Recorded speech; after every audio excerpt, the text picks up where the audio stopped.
Hello, welcome to the show. I'm Nikki Eisenhower, life coach and psychotherapist, and your host of Emotional Badass, where Moxie meets mindful. On today's episode, I am teaching about presence through my birthday.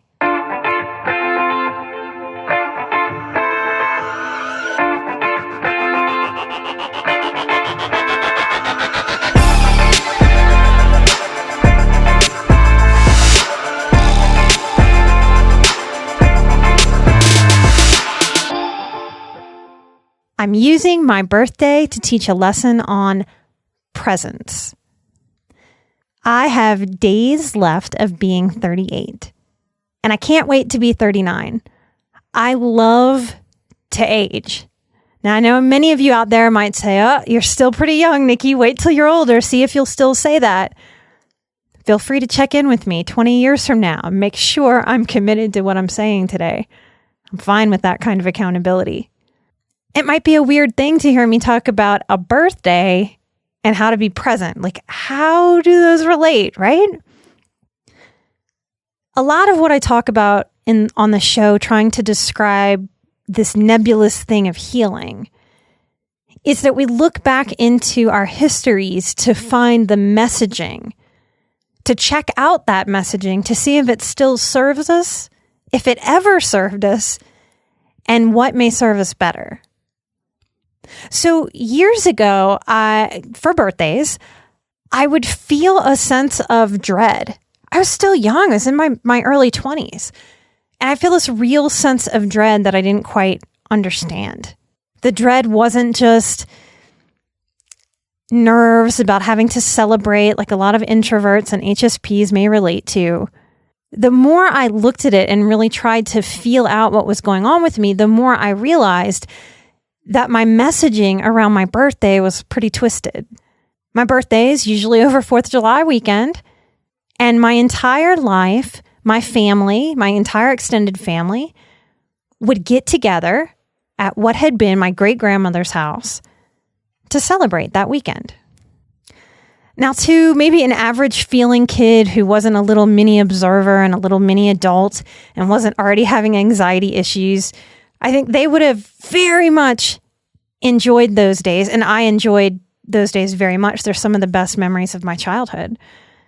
But when it came to my birthday, my little HSP, empath, anxious self didn't know how to put words to this. But looking back, I now understand that I couldn't trust that anybody was there to celebrate for me, which sounds childish, regressed, low maturity. Of course it was. I'm talking about being 7, 8, 9 years old. It's exactly what it was. But I didn't know how to trust from that nervous place. My biological father had already abandoned me. And here was this time of people who would get together and would all hug me and would all say, I love you, and would all say and sing happy birthday. But I never quite got to feel if a birthday party celebration was just for me. So what does that set up? Years later, when I try to do my own birthday things, it's set up for me through the power of messaging. Now, it was my own messaging. It's not that anyone sat me down and said, hey, Nikki, I think you should feel anxious and wonder in an overthinking, overly anxious way about the love around you and the support. No one ever gave me that message. That was what I extrapolated from the circumstances of my life and those birthdays. So as a young woman trying to do my own birthday thing, if someone wanted to plan a get together for me or a party or a going out, I very much didn't want that to happen. Looking back, I can see that I didn't have the muscles to know that it was okay for an event to be planned and be about me, even on the one day a year that's my birthday. I would want my birthday to hurry up and just pass by as quickly as possible. I felt very uncomfortable with having to be present in that moment. Hell for me would be if I was in a restaurant any time around my birthday month and to see the wall of waiters walking towards me about to sing happy birthday, I would want to melt into the floor, hide under the table, run out of the restaurant screaming.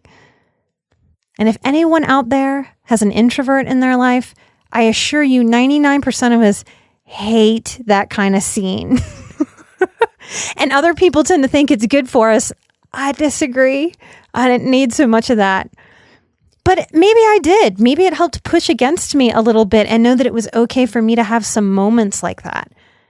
That's a way that I can process, and even right now in this present moment, use that awareness to say, oh yeah, and reinforce, even in those really super awkward younger woman moments when I was mortified having to be present for a birthday song in public. That's probably good medicine for me. So this is part of how we are enigmas wrapped in conundrums. Yes, I recognize that I am saying in one breath, don't do that thing to introverts, singing the happy birthday. And on the other, I'm saying it might be good for us.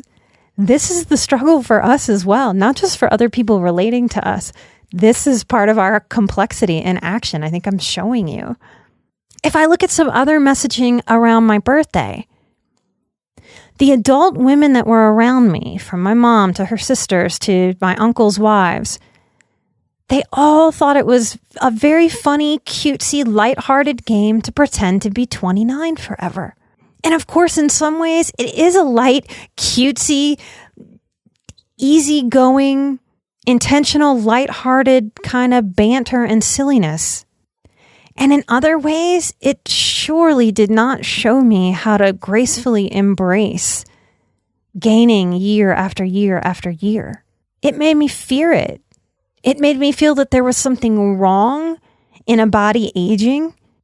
It made me scared of meeting myself in aging. It made me minimize and dismiss and shy away from any question about, oh, how old are you?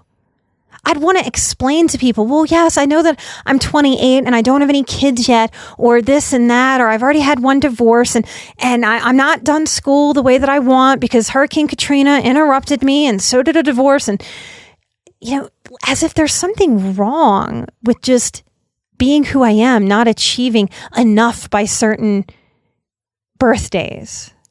And then getting past that 29 age. I'm about to celebrate 10 big years past it.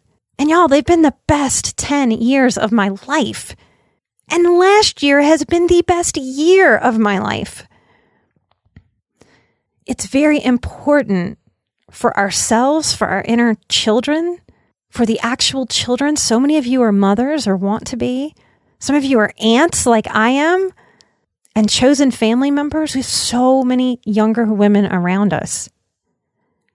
We have such a powerful opportunity to show ourselves and everyone else what it is to age, to walk into our age, to own every line in my face as the hard-earned wisdom that it is. Every stretch mark, every way that my body changes shape over the years, to celebrate every moment that this body has taken me through. Every happy moment, every sad moment, every ripping my hair out, wanting to scream in frustration moment. And this body hasn't failed me. It hasn't left me. It hasn't abandoned me. It hasn't run away from me. How dare I shame it about living its life and being impacted? Once I made this connection that because of this just discomfort around my own birthday and the women that modeled for me, their birthdays, and me being an empath and having soaked all of that up on top of everything that we soak up about body image and aging in the media, I knew exactly what I needed to wring out of my sponginess. I knew that I had to practice and get into my subconscious some new vibes, some new messaging around birthdays and aging.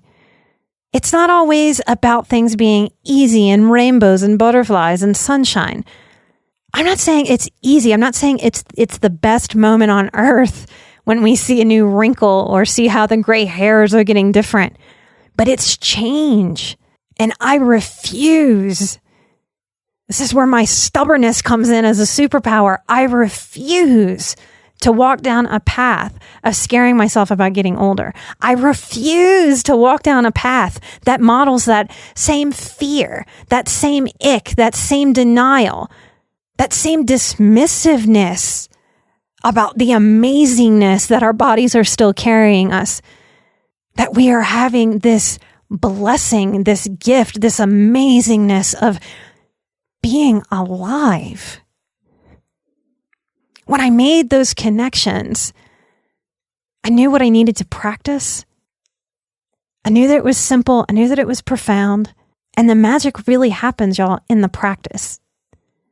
So if you grew up like I did, maybe this is part of a weird connection that might help you understand, not just in this birthday way and aging way, but maybe there are some other messages that you received, like I did, in some other areas of life about not being able to be fully present, because that's what that is.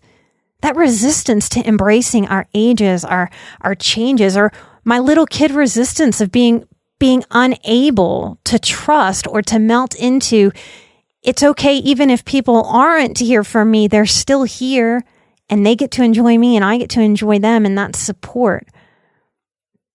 When we give ourselves these messages that repair and grow us, we repair and we grow. There's sort of no other option. I hope by me sharing this today, it's not too messy. I hope it helps you make some connections about where you may be struggling to be present, to sit with yourself, to be present and sit in meditation, to be present and practicing joy in each forward motion change, and to celebrate the beauty and the awe that it is to be gifted with another day, gifted with another year. Light and love and happy birthday to all the other Cancers that are out there. I know most of you are big time feelers just like me. I want to thank some of our amazing Patreon producers of the show that helped keep Emotional Badass commercial free. It means the world to us. I want to thank Dinora Vasquez. Thank you for letting us use your full name. Thank you for being a supporter of the show. Michelle, Sophie K, Julie, Christian, Charlene, that's beautiful, and Heidi. Thank you so much for supporting us. We appreciate you. We can't do the show without you. It means a lot. Light and love to all of you. If you'd like a shout out on the show and access to our exclusive Patreon episodes, participation in the live stream Q&A I do once a month over video, we would love to have you join the growing community. We're about to hit our third goal.